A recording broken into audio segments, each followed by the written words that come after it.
दोस्तों welcome back. मैं अविनाश। दोस्तों आज की इस वीडियो में मैं आपको वाटर डिस्टिलेशन प्लांट के बारे में बताऊंगा। इसके ऊपर मैंने ऑलरेडी एक वीडियो बनाया था, लेकिन उसमें मैंने आपको सिर्फ थ्योरेटिकल नॉलेज दी थी। बट आज की इस वीडियो में मैं आपको ये पूरा डिसमेंटल करके दिखाऊंगा, ताकि आपको इसके अंदर ईच एंड एवरी कंपोनेंट समझ में आए, हर स्टेप समझ में आए कि कैसे काम करता है, ताकि अगर आपके पास भी ज़रूरी टूल्स हो तो आप अपने से वर्कशॉप में खुद अपने हाथों से बना सकते हैं। तो उस वीडियो अगर आप नहीं दिखा है तो कोई बात नहीं दोस्तों, अब उसे देखने की ज़रूरत नहीं है। इस वीडियो में आपको कंप्लीट नॉलेज मिल जाएगा। तो दोस्तों जो इसका जो मेन पार्ट होता है, इसके 3 पार्ट्स होते हैं। एक ये आप देख रहे हैं ये चेम्बर जहाँ पे पानी जमा होता है। दूसरा आप देख रहे हैं ये हीटर्स, इसमें 2 हीटिंग कॉइल्स लगे हुए हैं। इस मॉडल में दोस्तों आप देख सकते हैं 1 2 3 हीटिंग कॉइल लगे हुए, क्योंकि इसकी कैपेसिटी ज़्यादा है। इसकी कैपेसिटी 4 लीटर्स पर आवर की है। और दोस्तों अब हम लोग देख लेते हैं कि ये काम कैसे करता है। तो दोस्तों पहले मैं आपको थोड़ा सा थ्योरेटिकल नॉलेज दे दूँ। तो यहाँ पे आप दोस्तों देख सकते हैं ये टैप के थ्रू ये जो पाइप है ये कनेक्टेड है, इसके थ्रू ये पानी इसमें आता है। पानी दोस्तों इसके आउटर बॉडी के थ्रू ऊपर जाता है, कैसे मैं आपको डिसमेंटल करके दिखाऊंगा। और पानी ऊपर आते हुए इस टैंक में आता है, पर्टिकुलर एक लेवल इसमें मेंटेन हो जाता है, कैसे वो इसकी हेल्प से होता है वो भी मैं आपको समझाऊंगा। और फिर ऑब्वियसली जब आप इसे ऑन करते हैं तो पानी इसके अंदर बॉयल होने लगता है। और जो वेपर है, चूँकि ये बंद है तो उसके पास कोई जगह नहीं है, कोई स्पेस नहीं है, इसके अंदर ही एक ट्यूब होता है। इसके अंदर उस ट्यूब में ये फोर्स्ड होता है जाने के लिए। अब चूँकि ठंडा पानी इसके आउटर साइड से ऊपर जा रहा है, वो ट्यूब जो इसके बीच में है उसके थ्रू वेपर नीचे आती है, और वो वेपर इस वे में कंडेंस होके यहाँ पर प्योर डिस्टिल वाटर के फॉर्म में, यहाँ पे आप देख सकते हैं जो भी बकेट आप यहाँ रखें उसमें वो जमा होती रहती है। तो ये रहा दोस्तों कंप्लीट थ्योरेटिकल नॉलेज। अब मैं आपको इसे प्रैक्टिकली दिखाता हूँ कि काम कैसे करता है।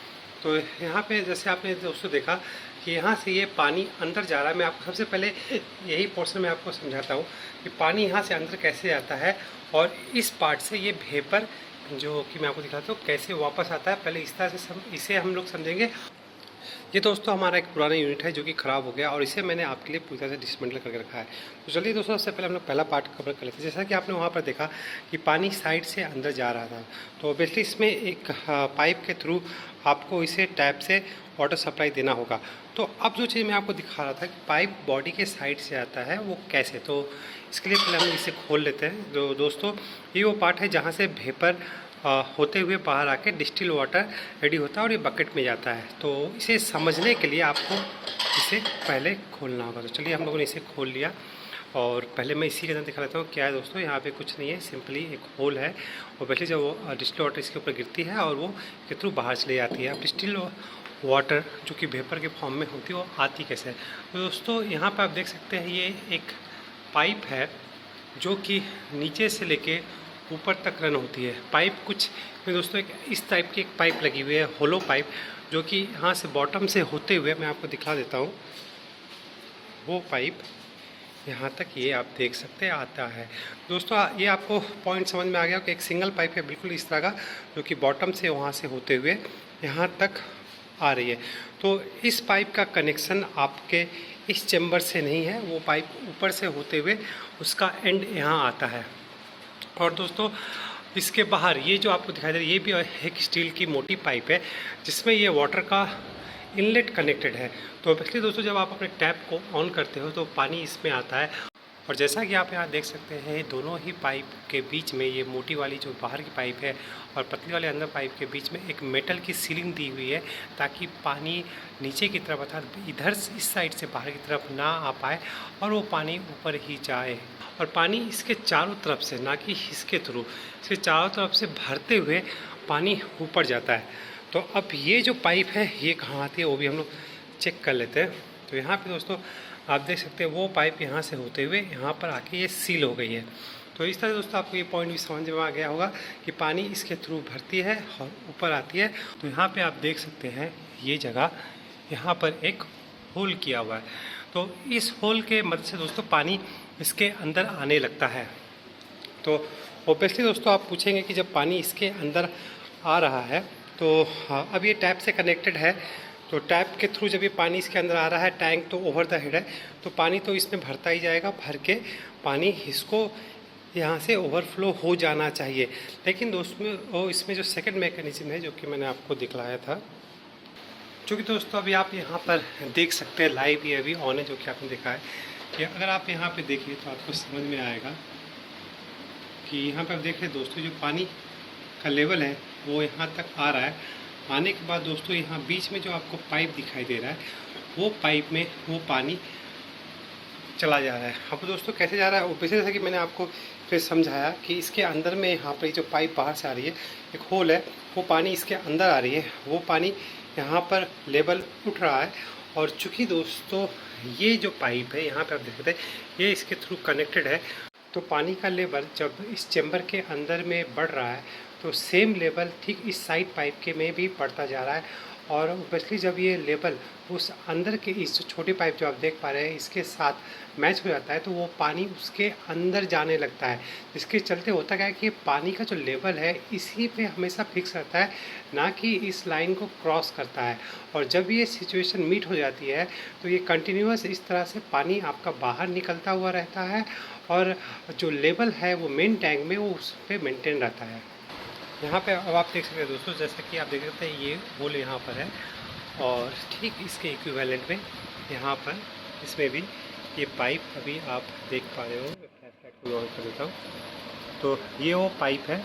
ऑब्वियसली आप देख रहे हैं ये जो कनेक्टेड पाइप है वो इसके थ्रू पानी इसमें चला जा रहा है। दोस्तों जैसे कि मैंने आपको कहा कि इस वाटर का दो काम है। पहला तो जब वाटर साइड से होके ऊपर जा रही है तो जो यहाँ पे पानी बॉयल होके वेपर बन रहा है, जो पानी की कमी हो रही है उसी तो ये पूरा कर ही रही है।